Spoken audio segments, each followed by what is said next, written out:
Welcome to the Sleep Dives channel. We're jumping into pages 211 to 245, and it's a fascinating journey, really. We're going to look at this strange paradox, how trying to master these huge, complex external systems, like a business, ultimately forces us to master the most complicated system of all, ourselves. It's all about how these tools of pure logic lead us right back to the art of personal growth. So, let's kick things off with a question that I'm sure feels familiar to all of us. You do all the research, you make the perfect plan, and then the results are just not what you expected. Why does that happen? Well, it often comes down to the fact that the systems we live in today, in our work, our economy, even our lives, are just so complex they completely overwhelm our natural intuition. We literally can't juggle all the moving parts in our heads. There's a name for this, actually. The economist Herbert Simon called it bounded rationality. And it's a simple truth, really. Our minds have limits. The mental maps we draw are often way too simple for the messy reality we're facing. And that's where something like computer simulations can be so powerful. But not as crystal balls, not for predicting the future. No, their real value is in letting us pressure test our own thinking, to see the hidden consequences of our beliefs play out in a totally safe space. Okay, let's make this real. Let's see how this works in the real world with a brilliant case study. We're heading back to the late 1980s, where Martin Marietta Astronautics was facing a massive crisis on a huge government contract. It was a sink-or-swim moment that forced them to throw out the old rulebook and completely rethink their whole approach to production. This right here, this was the number that started a revolution. They were projecting a cost overrun of $19 million on one contract. And under the new government rules, they couldn't just pass that cost on. They had to eat it. This wasn't just a little problem they could tweak. This was a full-blown crisis that meant they had to question absolutely everything.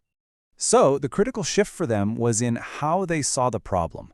They moved away from a simple process map, just a straight line of tasks, A, then B, then C, to causal loop thinking. And this is a huge change. Instead of just seeing what happens next, they started to see how everything was influencing everything else. They started to finally see the hidden feedback loops that were secretly driving up their costs and causing all the delays. And this new way of seeing things led to some really surprising, counterintuitive discoveries. One of their big goals was to dramatically speed everything up. Now, common sense would tell you, well, if you go faster, you're going to make more mistakes. But as John Parker, who is head of manufacturing, points out here, the complete opposite happened.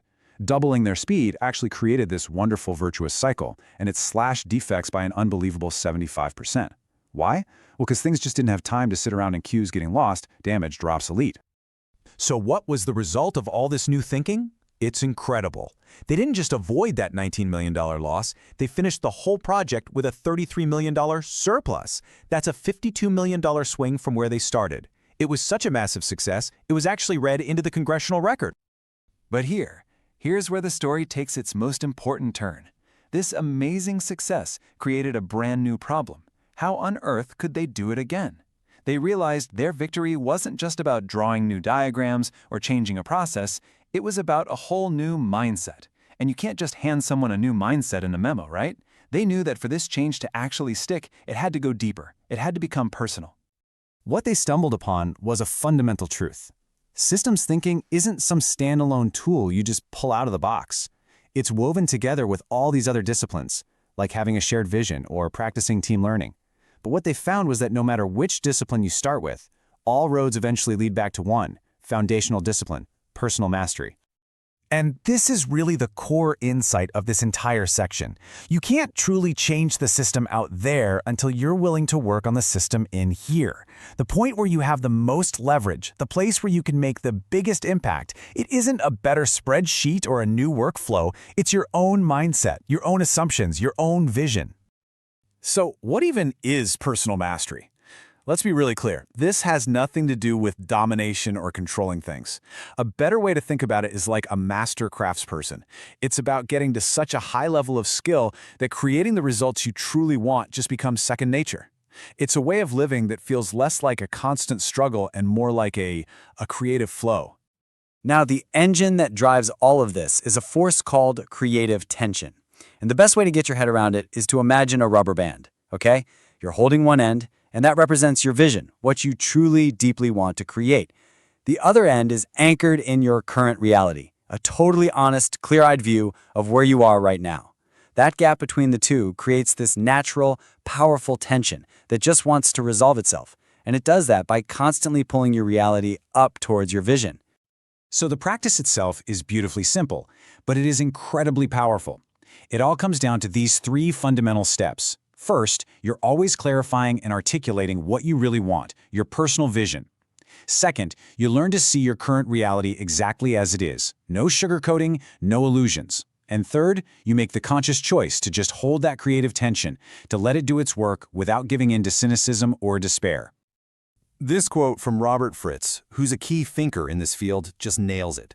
The real power of having a vision isn't just about having a nice idea to daydream about. Its true power is in its ability to generate that creative tension. A really compelling vision creates the energy, it creates the pull that gets us moving and brings us forward. All right, so this all sounds great in theory, but how do you actually do it? What does it look like to put this into practice, not just for yourself, but within a team or an organization? Let's get practical. Trying to foster this in an organization, well, it's a delicate thing. It's called a high-voltage discipline for good reason. It absolutely requires a culture of deep trust, where it's safe for people to be honest about their vision and their reality. And that completely flips the role of a leader. You're no longer the director who has all the answers. You become a coach, helping people to see things for themselves. You move away from carrots and sticks and start trusting that people are driven by something much deeper, their own desire to create. So how can you start doing this today, right now? It's these 3 steps. First, clarify your vision. Ask yourself, what do I truly want to create? Second, assess your reality. Where am I right now? Be brutally honest with yourself. And third, and this is the hardest bit, you have to commit to holding both of those truths in your mind at the same time.